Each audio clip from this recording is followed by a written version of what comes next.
To make my brother believe I wasn't obsessed with him anymore, I ran off to another country and found a new boyfriend. My new boyfriend was a real sweet talker, and he made me so happy I forgot all about home. But just as things were about to get serious, my brother called. "Leo, get your ass back here." Fiddling with the engagement ring on my finger, I ignored his command. "Evan," I said, "has anyone ever told you you're a real buzzkill?" When I landed back in the States, I went straight to my brother's company. He was in a meeting, so I killed time playing games in his office. Mark, one of the secretaries I knew, brought me a bubble tea. I thanked him, then asked as casually as I could, "Hey, Mark, who's that guy in the waiting area?" Mark let out a little hiss and I knew. "Oh, my new sister-in-law." "Well, not yet." "Oh, so my future sister-in-law." I lost the game right then and slammed my phone off, fuming. "Tell my brother I'm leaving. Don't want to interrupt his good time. And tell him to unfreeze my credit cards when he gets a chance." "Thanks." I turned to walk out, but Mark tried to stop me. I didn't hear a word he said. "Where do you think you're going?" The familiar voice hit me the second I stepped out of the office. Evan stood there in a tailored suit, his eyes behind his glasses as still as water. But his irises were so dark they looked heavy, and they were fixed straight on me. Like a cobra locking onto its prey, his blatant aggression made my heart pound. In my peripheral vision, I saw the guy from the waiting area stand up. I dodged Evan's gaze and answered nonchalantly, "Going for drinks. My friends are throwing me a welcome home party." Evan, my brother, walked over and stood right in front of me, looking down at me. "Get inside. Don't make me angry the second you get back." The guy from the waiting area was walking over. A rush of irritation went to my head, and my spoiled brat side came out in full force. "Didn't you hear me? I said I'm gonna get drinks with my friends." "What do you mean, get inside?" The employees who had just left the conference room with him stood there in dead silence. They were probably used to this, or maybe they were just scared of my brother getting mad. But my brother just gave me a cool, dismissive look and turned back toward his office. "Then don't come in, and your cards can stay frozen." My blood boiled. I clenched my fists. "Evan," my future sister-in-law finally spoke up. My brother turned his head, as if just noticing he was there. "What are you doing here?" His tone was softer now, not the cold bark he'd used with me. I laughed, a bitter, angry sound, then quickly rearranged my face into a warm smile and looped my arm through the other guy's. "Well, who is this? Couldn't be my new sister-in-law, could it?" The guy seemed a little surprised by my words, but then managed a small smile. "Oh, so you're Evan's younger brother." My own smile grew sweeter, more innocent. "That's right. And since you're here, could you do me a favor and talk some sense into my brother? He's always cutting off my allowance."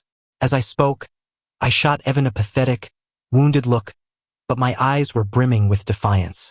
The guy blushed, but my brother's voice turned icy again. "Leo, get inside. Don't make me repeat myself a third time." I followed my brother into the office. No one else came with us. Mark politely stopped the other guy at the door. "Mr. Keene, our boss needs to handle a family matter first. If you wouldn't mind waiting just a little longer." I sauntered into the office and plopped down on my brother's desk, scrolling on my phone. "Why didn't you invite your little sister-in-law in? What if he gets the wrong idea?" My brother ignored me. I propped my foot on the side of his office chair and kept going. "Hey, why'd you use my full name out there? Two brothers with different last names who look nothing alike. What if people start getting ideas?" Still no response from my brother. He just stood there with a stone-cold expression, sorting through files, like some old professor. I scoffed and went for the kill. "Why so quiet, my dear brother? What's wrong? Afraid I'll screw up this marriage for you, too?" "Don't worry, I won't. After all, I have a boyfriend." My brother suddenly stood up, trapping me between his suit and the desk. He pressed down on my leg, which I'd been fidgeting with. Though the fabric of his expensive suit pants was soft, it felt rough against my bare skin. I tried uneasily to move my leg, but he held it fast. When he spoke, his words had nothing to do with what just happened. "Leo, how long has it been?" His eyes were lowered, serious, as if he were deep in thought. I froze for a second, then quickly put my carefree mask back on. "Didn't we see each other last Christmas?" I hopped off the desk, closing the distance between us. I thought he would back away, but he didn't move an inch. We were so close now I could feel his breath on my face. My instinct was to pull back, but I refused to lose this fight. I just raised an eyebrow, challenging him. I'm a grown-up now. It's not like brothers need to see each other every day, right? We're not toddlers who still need their mommies.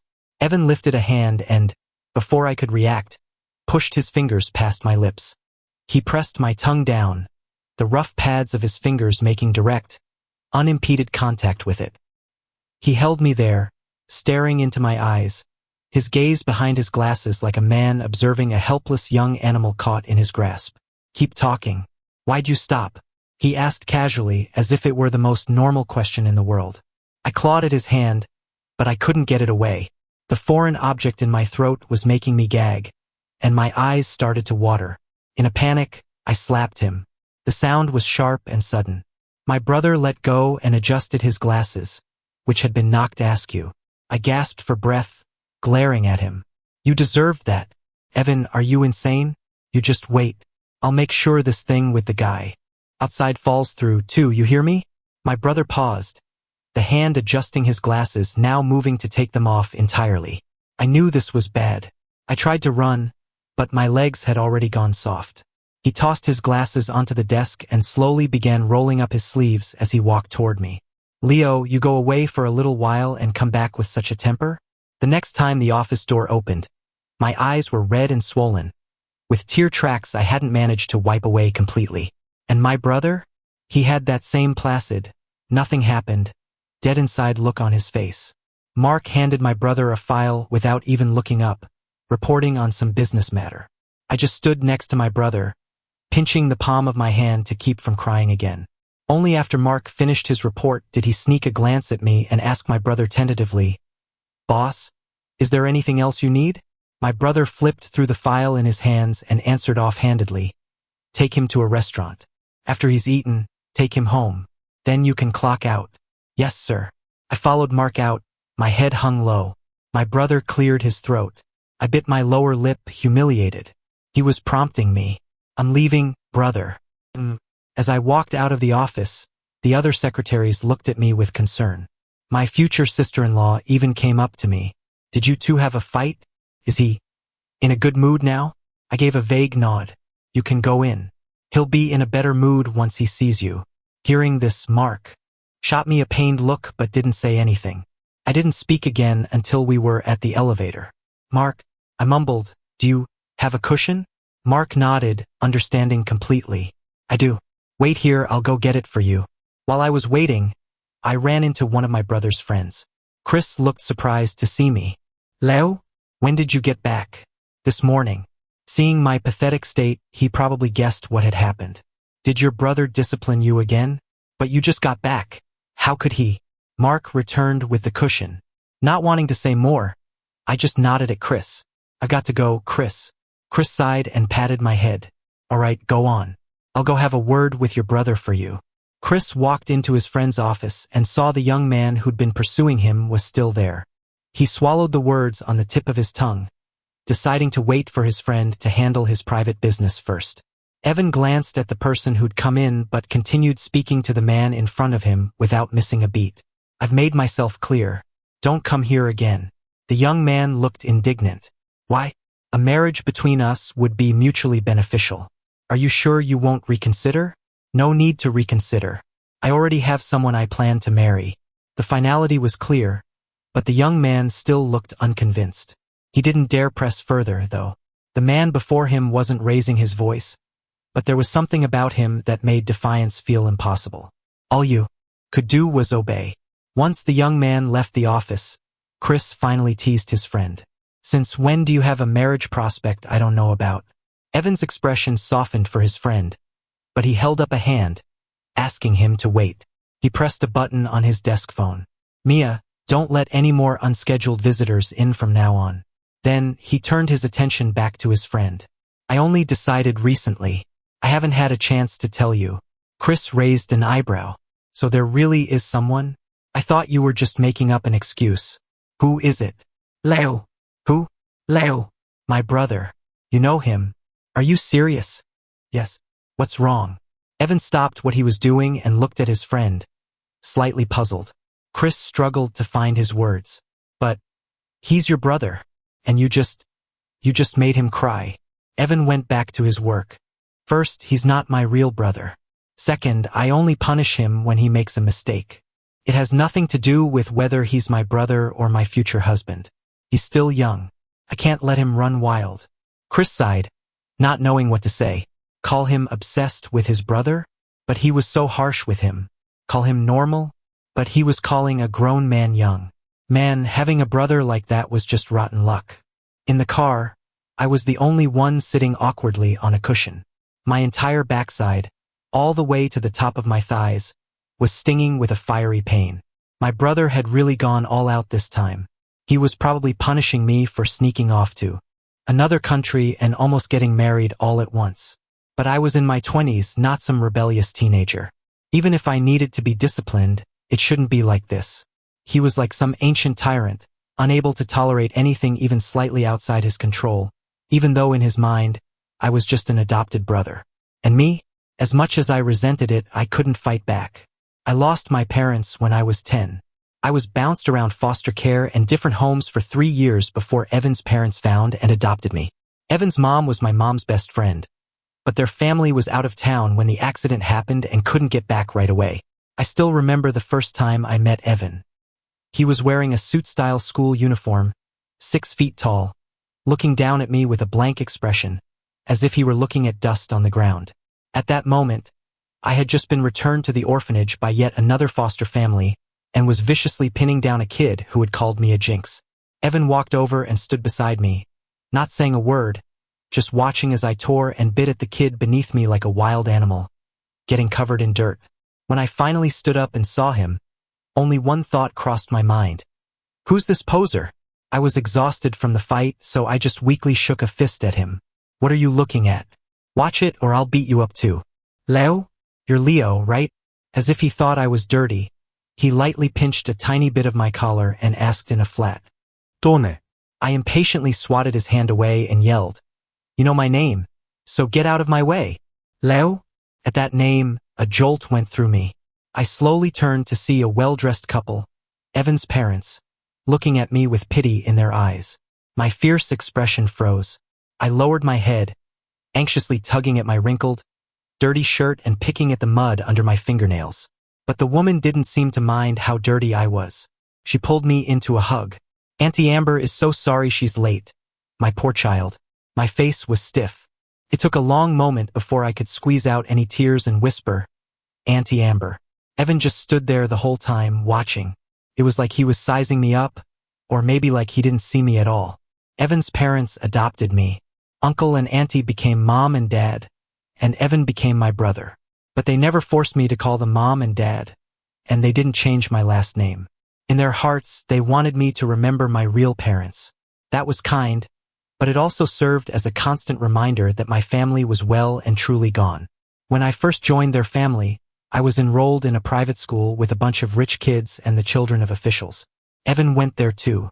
At first, they were all polite and friendly, but after they found out I was adopted, a few of them started acting strange.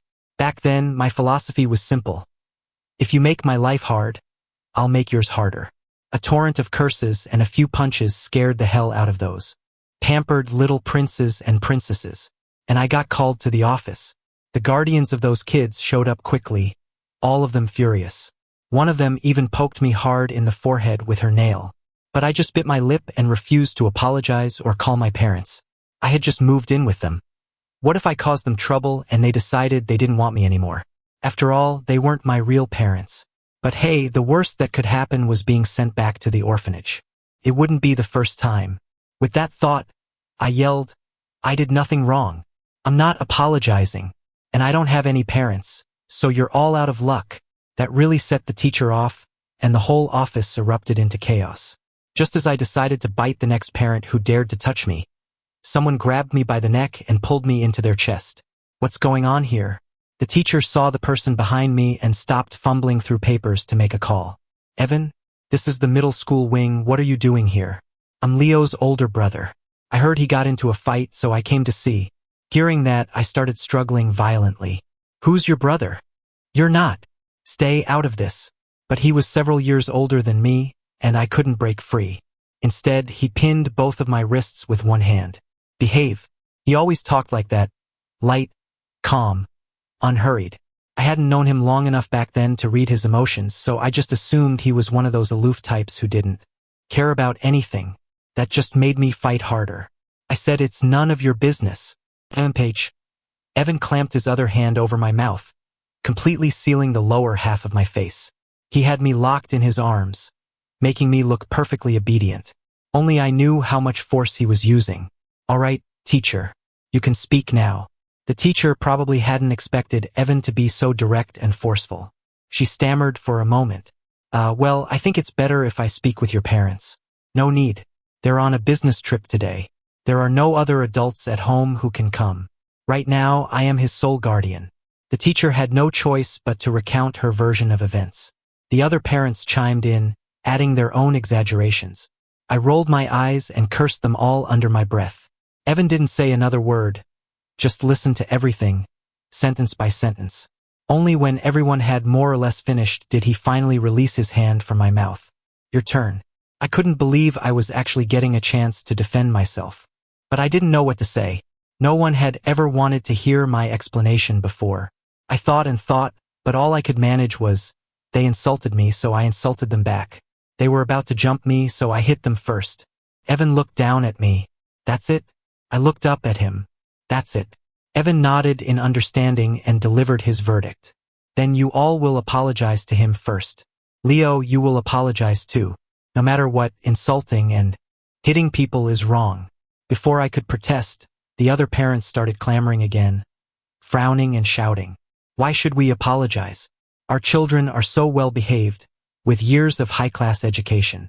How could they do something like that? It must be this feral child from the orphanage who doesn't know any rules and provoked them. I heard this kid has been sent back by several foster families. You can just imagine what his character is like." As she spoke, the woman shot me a contemptuous look, as if I were something filthy. I was about to explode, but just as I opened my mouth, it was covered again.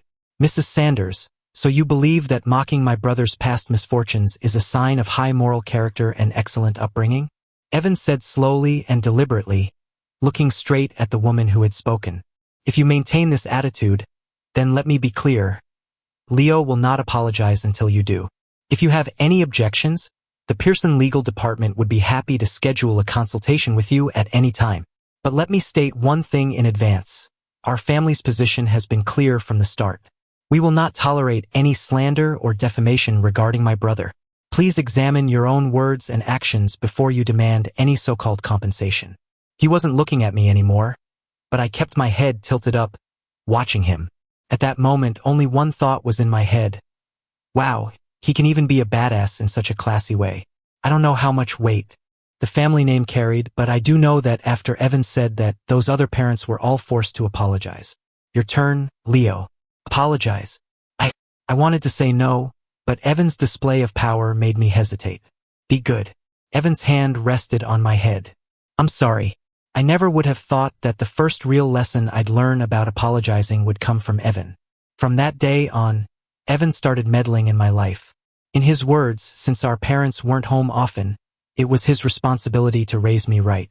I, of course, made a point of defying him at every turn, only giving in when he had me physically restrained. Those days were chaotic, but I loved them. Someone was looking after me again. It was a happy feeling, but that didn't mean my bad temper improved. I was still the same selfish, vindictive Leo. In fact, I'd even developed a new lovely trait, being spoiled and arrogant because I knew I was doted on. But then, things got weird, because no normal brother's first wet dream is about his own brother. I didn't want to believe it at first. Who? Evan? That stone-faced, preachy, micromanaging butler of a poser? How could I possibly fall for someone like that? From that day on, I started deliberately avoiding him and throwing myself at other guys. I wanted to prove that the only reason I had such a bizarre dream was because I spent too much time with him. But my grand plan fell apart before it even got started. Evan cornered me in the study. At that moment, I was Googling things like symptoms of being in love with your brother. The second Evan walked in, I slammed the laptop shut and stood up to leave. But if I moved left, Evan moved left. If I moved right, he moved right. I had no choice but to put on a tough act. Move it. Don't block the way. But Evan just pushed me back down into the chair and, right in front of me, rebooted the computer. What were you up to? What are you talking about? I'm the most well-behaved person you know. Evan's gaze shifted from the blank computer screen to me. Then why did you try to run the second I came in? I pouted. Purely because I don't want to see you. Okay? Evan frowned. Why don't you want to see me? You've been avoiding me lately. Did you do something behind my back again? He hit a nerve, and I nearly jumped out of my skin.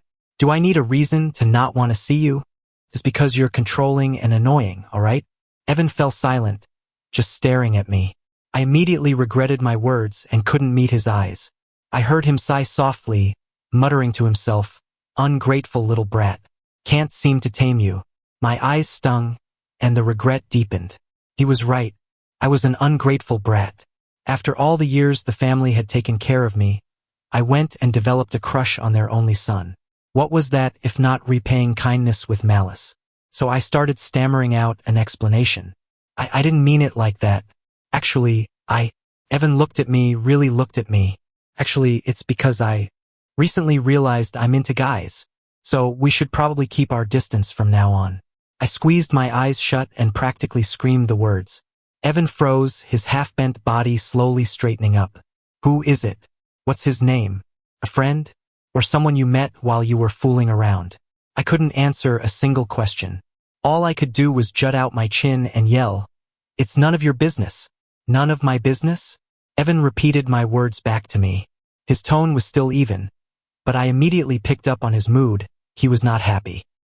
He pinched the bridge of his nose under his glasses, looking deeply troubled.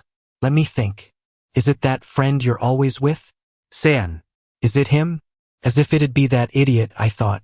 But out loud, I used him as a shield. Yeah, maybe. It's probably him. Evan was silent for a moment before delivering his verdict. You're not going to school tomorrow. I'll have someone handle the transfer paperwork. And if I ever find out you're getting close to any guy again, I'll transfer you every single time.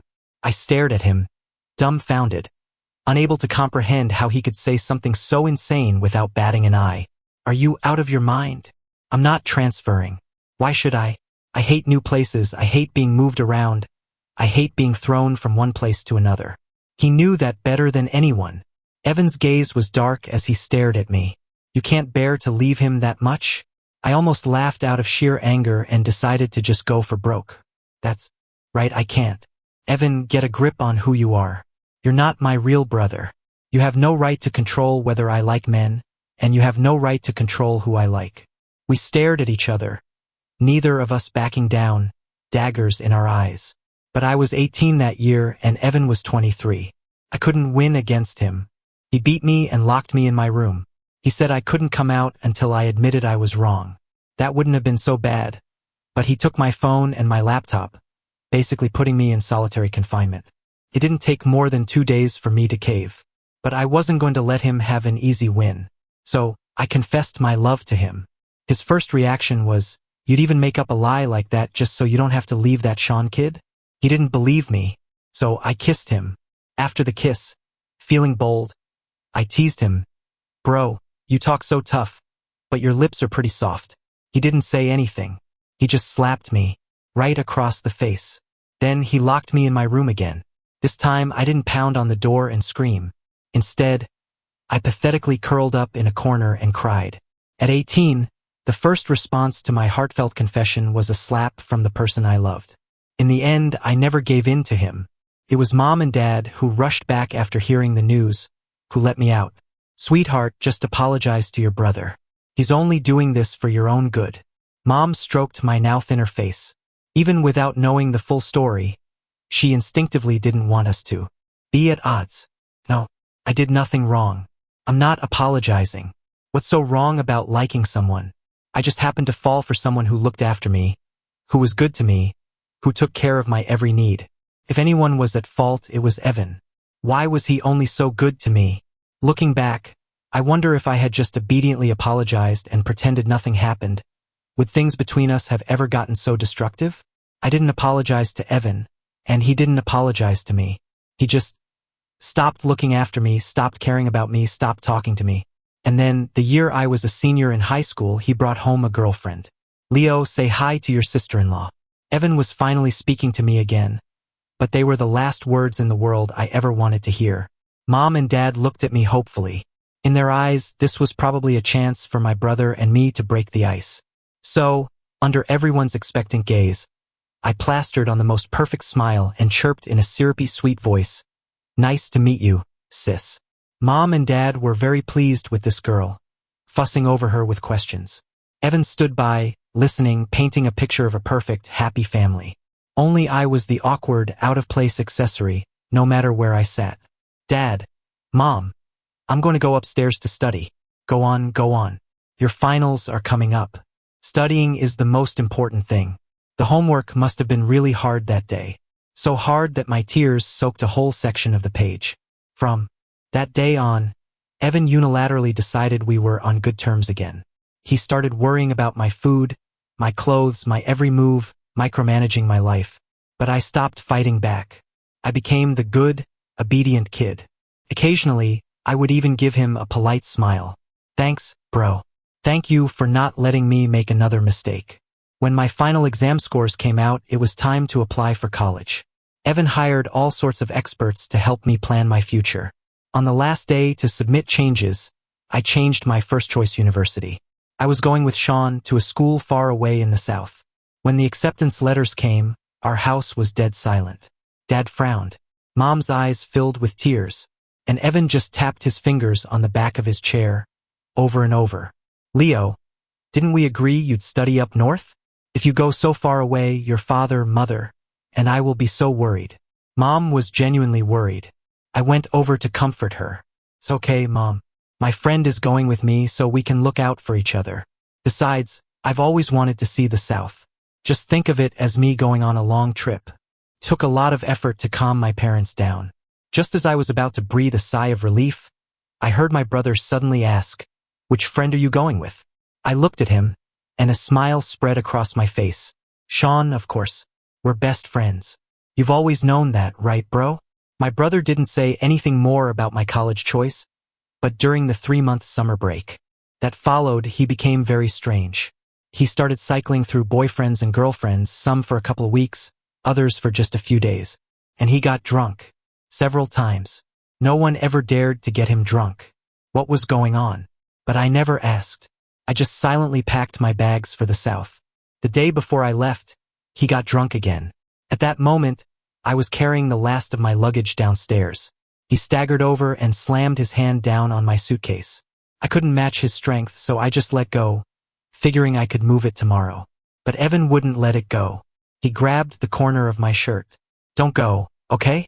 He must have known how drunk he sounded because he shook his head and tried again. "That's not what I mean, Leo. I meant..." I shook off his hand and turned to look at him. "Bro, which Leo are you talking to?" That's right. The young man he'd been seeing recently went by the same nickname, only his was spelled differently. I helpfully reminded him, "Bro, I'm your brother, not your boyfriend." My brother slowly let go, muttering my words back to himself. "Right, brother, not..." Drunk people never make sense. I didn't want to deal with him anymore, so I turned and went upstairs. The day I left, my parents were on a business trip and couldn't make it back. My brother came to see me off, along with his new boyfriend. This boyfriend of his probably knew something because he was always vaguely hostile toward me, though I never paid him any mind. But today he was clinging to my brother's arm, smiling at me with a look of pure triumph. So, 2 minutes before boarding, I turned to my brother. "Bro, a little parting gift for you." He gave me a questioning look. The next second, I kissed him, right on the lips, while his boyfriend was still holding his arm. After the kiss, before my brother's slap could land, I grabbed my luggage and ran. "Evan, you trampled all over my feelings. If I can't be happy, then neither can you." After that, I went to my university and he went on being CEO Evan. It was as if the airport incident never happened. He still called every day to check on me, still called to nag me to go back to my dorm if I was planning to stay out all night. But all I felt was annoyance. In my sophomore year, I applied to be an exchange student abroad. I had to beg and plead with my mom to get her to agree. "Mom, can you please not tell my brother about this yet?" Why not, sweetie? What if he worries? Oh, Mom, let me tell you a secret. My brother's new boyfriend called me. He said I'm always bothering my brother and getting in the way of their relationship. So just don't tell him. Okay? Alright, but your brother's boyfriend sounds a little… I'm gonna have to screen him properly. I can't have a daughter-in-law who's not good to my baby boy. I managed to smooth things over and got my study abroad paperwork done. Evan, if I can't escape you by moving south, then I'll go to another country. Sooner or later, I'll be so far away that I won't even remember what you look like. During my 2 years studying abroad, Evan's calls became much less frequent. Apart from the first call after I left, which lasted over 3 hours, the rest were just scattered 10-minute conversations. Of course, that was mainly because I didn't want to talk to him. Who in their right mind could stand a 3-hour phone call that was nothing but lectures and silence? Took me a whole year to finally adjust to life abroad, and I even got myself a sweet-talking boyfriend. I thought my life was finally on a new, better track, but I never expected that Evan would end up forcing me back home by cutting off my credit cards. Why? Why does bad luck always follow me around? In a private room at a restaurant, I was chugging glass after glass of wine. There was someone else there drinking just as hard, Sean, my friend. Apparently, his wife had asked for a divorce, and the guy had been drinking morosely since he arrived. It was supposed to be my welcome home party, but the two of us were more miserable than anyone. Our other friends couldn't stand it and tried to intervene, but I just gestured with my glass for them to drink up. Just drink with me, that's all. By the end, drunk and emotional, Sean and I were clutching each other and sobbing. Why does my wife want to divorce me? I can't live without her. Why? Why is my brother such an annoying old man? I really don't want to see him anymore. Doesn't he get it? We ended up a snotty, teary mess. I couldn't stand being so gross, so I sobered up for a second and wiped my face. Sean was still crying, trying to wipe his face on my shirt. I pushed him away and started cursing him out, and he cursed me right back. I mocked him for his wife leaving him. He mocked me for being too pathetic to escape my brother. As we stabbed at each other's deepest insecurities, neither of us realized that a scene like this could start a rumor. The secret love affair of the socialite, the young heir, and the adopted son. The next morning, I stared at the trending topic on my phone, my head throbbing. It was so absurd I almost laughed. Who would believe this crap? Just then, the housekeeper knocked on my door. Mr. Leo, are you awake? Breakfast is ready. Also, Mr. Evan called earlier and asked you to call him back when you woke up. Oh no, don't tell me someone actually believed it. I scrambled out of bed but hesitated, phone in hand. My brother, he's probably really busy with work. I'll just call him tonight. As I was debating, my phone suddenly rang. I jumped, nearly dropping it. I looked at the screen. It wasn't my brother, but it was someone else who gave me a headache. Incoming call, ex-boyfriend. Hello? Didn't I tell you to stop bothering me? Leo, I'm in your country. Can you come see me? At a table by the window in a coffee shop, I idly stirred my drink, listening to the man in front of me ramble on. My mind drifted back to the day before I left for home. At that moment, I was on the phone with my brother when my then-boyfriend, Dino, stood by, blinking his big eyes at me. What's wrong, darling? I didn't answer him. I took a breath and spoke into the phone. Evan, has anyone ever told you you're a real buzzkill? I hung up right after, not bothering to think about why he'd had a sudden freak out. We hadn't seen each other in 2 years, and the one time he calls, he opens with "Get your ass back here." I guess being too nice to him had spoiled him. He was acting less like a brother and more like a dad. Dino came closer and wrapped his arms around my waist. Darling, are we going to continue? I pressed my head against his cheek to soothe him. Of course we are. Seeing this, one of the staff members immediately jumped in. So, Mr. Leo, shall I continue showing you our properties? I nodded, but my interest had already waned. What Dino and I were doing was looking at houses for our future married life. He was a romantic, passionate Italian man who had proposed to me just a few days earlier. Knowing I loved diamonds, he presented me with a ring I couldn't refuse. Swept up by the atmosphere and the allure of the diamond, I had said yes. But I regretted it almost immediately. Getting a divorce is a lot harder than breaking up. So, I planned to compensate Dino with something and just break up with him. His suggestion yesterday to buy a house was the perfect opportunity. My flashback ended. Dino had already picked out a property. I asked him to wait a moment, while I prepared to buy it for him outright. "I'm sorry, Mr. Leo. This card has been frozen." "What?" A terrible thought crossed my mind. I quickly pulled out all my other cards. Just as I suspected, every single one was frozen. I opened my banking app, the family account was unlinked, and my balance was too low. My Venmo was even worse. I knew exactly whose handiwork this was. I called him. The man who usually never answered his personal phone picked up on the first ring. "What is it?" "Bro, I'm begging you." "Giving up so soon?" "Begging for what?" "Speak clearly." "For a tutorial on how to be a sarcastic asshole. Come back, and I'll teach you slowly." "Oh, are you showing weakness now?" I don't know if I hit a nerve, but he was silent for a long time. I helpfully reminded him, pretending to be disabled can get you struck by lightning. Being mute counts. "Come back. Let's have a proper talk." He finally answered, but my patience had run out. "We can talk, but you have to give me money." This time he answered quickly. "I can give you money, but I decide what we talk about." "Then give me the money now." No, that flat, absolute refusal infuriated me all over again. "If you don't give it to me, I'll go ask mom and dad. And I'll tell them their wonderful older son is trying to drive their younger son to his death." My brother didn't seem fazed at all. His voice was as calm and breezy as ever. "Go ahead. Let's see if mom and dad support me trying to get you to come home, or if they support you spending money to buy a house and get married to some guy in another country." I was speechless. I knew he had me under surveillance again. "Evan, what the hell do you want from me?" "You, huh? Something about that felt weird. I suspected he was playing word games, but I had no proof. "Bro, you're 28. "Yes." "So? You've been weaned, right? So why are you still so childish?" My brother actually laughed. "Leo, save the tough talk for when you're back here and can say it to my face." The house was a no-go. The money I had on hand was just enough for food, clothes, and a one-way ticket home. "Darling, is something bothering you?" Dino hugged me from behind, his voice full of worry and affection. But my brother had pushed me to my limit.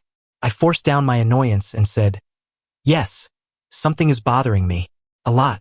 I pulled his hands off me and turned to face him. "Dino, let's break up." The man was stunned, his expression turning to panic. "Why? What did I do wrong?" "Nothing. I'm just bored." I reluctantly took off the diamond ring and pushed it back into Dino's hand. "Ugh, my beautiful diamond. When I get back, I'm buying a bigger, sparklier one. Don't contact me again. I'm going home." Dino frantically grabbed my wrist. "Wait, why so sudden? We were about to get married, baby."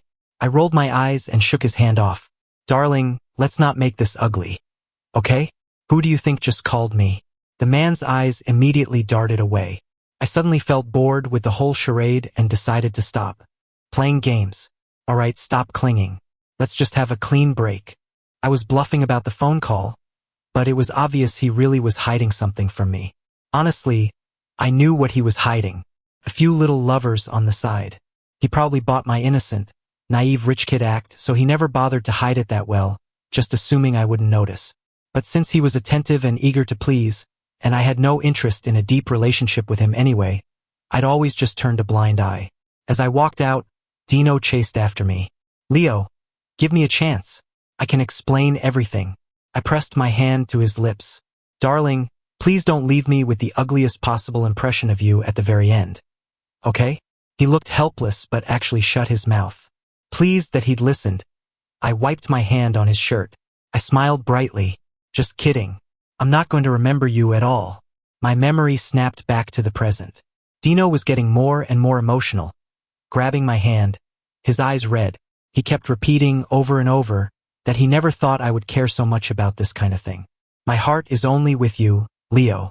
My heart will only ever be with you, Leo." The talkative man in front of me had just said almost the exact same thing as my brother, a man who cherished his words like gold. But my brother had a girlfriend when he said it, and Dino was saying it because he'd been unfaithful. Everyone wants to give me their heart, but I'm not some organ trafficker, and I'm not some pathetic creature who needs someone else's heart to survive. I just want a little bit of affection that's for me and me alone. And it just so happens that love is the easiest way to get that. So I tried to turn my brother's feelings for me into love. I tried to have a real relationship with someone. But maybe you can't always get what you want. Dino, when did you get so long-winded? The rambling man froze, looking at me with pleading, wounded eyes. He seemed shocked that I would be so blunt. Leo, I love you. Go ask our friends. They all know I'm just playing around out there. I only care about you. It seems my cruelty wasn't sharp enough, leaving this loser thinking I needed that kind of reassurance. I pulled a wad of foreign currency from my pocket and threw it right in his face. Take the money, shut your mouth, and get lost. Don't ruin my appetite. The man was completely stunned, probably having never experienced such a classic, trashy romance novel humiliation. Seeing him still sitting there, I gave a scornful laugh and looked down on him. What, still here? Is the money not enough? People in the coffee shop were starting to stare at us. Dino, his face pale, shakily stood up. Leo, you're not in a good mood today. We can talk later, fine. As long as you enjoy making a scene like this, I'm happy to oblige. I shrugged, feigning indifference. After Dino left, a cafe employee came to ask if I needed any help. I quickly apologized, paid a little extra for the trouble, and helped clean up the table before leaving. Even though I was the one who threw the money and humiliated him, wasn't I also a joke? I was walking aimlessly down the street when my brother called. The housekeeper said you were awake and had gone out. Why didn't you call me back? Hearing his voice, I was suddenly overwhelmed with a deep sadness. I sat down on a bench by the road and answered softly, because I didn't want to. What? I don't want to answer your calls. I don't want to see you. I don't even want to hear your voice. Why? Leo, did something happen? For once, Evan's voice was gentle, which only made my heart ache more. Because I don't want to like you anymore. I don't want to like anyone anymore. Evan, I regret it. I regret falling for him. I regret being so desperate for someone to love me. I regret the things I did, and I regret the things I said. I'm not a bad person, but I'm not a good person either. I'm just a little kid who can't get anything right and who nobody wants. Leo, just stay right where you are. Don't move. I'm coming to get you right now. Okay? After hanging up, I had the bizarrely calm thought that dating really does change a person. Evan even knew how to speak softly now. When Evan found me, I was sitting at a street food stall eating skewers. I silently braced myself for the tongue lashing I was sure was coming, waiting for him to demand, "Didn't I tell you to stay put?" But he just sat down, reached out, and touched my hand to feel its temperature. It's windy out. Are you cold? Cold. Then when you finish that skewer, let's go home. Okay? Mom and Dad miss you. Okay. This is what it means to be brothers. No matter how much love or hate there is, you have to sit obediently in front of your parents and call each other brother. His car dropped us off at the entrance to my parents' neighborhood, and we still had a short walk to the house. The night air at the turn of autumn was a bit chilly. My brother draped his jacket over my shoulders and then took my hand and tucked it into the jacket pocket. Was he this good to his old boyfriends and girlfriends? I didn't want to ask. I just silently soaked up the warmth from his pocket.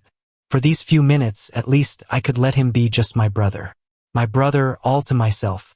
When we reached the front door, I tried to pull my hand away, but my brother held on tight. Couldn't get free.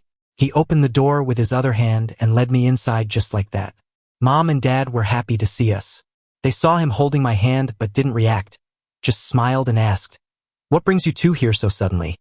I looked at Evan. Didn't he say Mom and Dad missed me and wanted me to come? Evan squeezed my hand and spoke. "Dad, Mom, there's something I need to tell you." I stood on the second-floor balcony, listening as the chaos downstairs slowly subsided into silence. The thought in my mind became more certain. Evan, he's a madman. A madman who wouldn't flinch even if a mountain collapsed in front of him. From the car ride until the moment he led me by the hand to stand before our parents, I never would have imagined that he came here today to tell them he wanted to marry me. Dad slapped him and called him morally corrupt. But he just gave me a little push. "You go upstairs first. Wait for me." In this familiar house, every brick and every piece of wood sparked a memory. I was staring out the window, lost in thought, until someone draped a jacket over my shoulders. "You're standing in the wind again. What if you catch a cold?" I didn't turn around, just kept my eyes on the moon. "Evan, why are you doing this?" Why, just when I was so heartbroken I was about to give up on everything, would you do this? Evan didn't answer. After a long moment, he rested his head on my shoulder. It's my fault. I was indecisive, I was a coward. I'm sorry. I guess there are some benefits to living a long life. Who would have thought that I, in this lifetime, would ever hear an apology from Evan?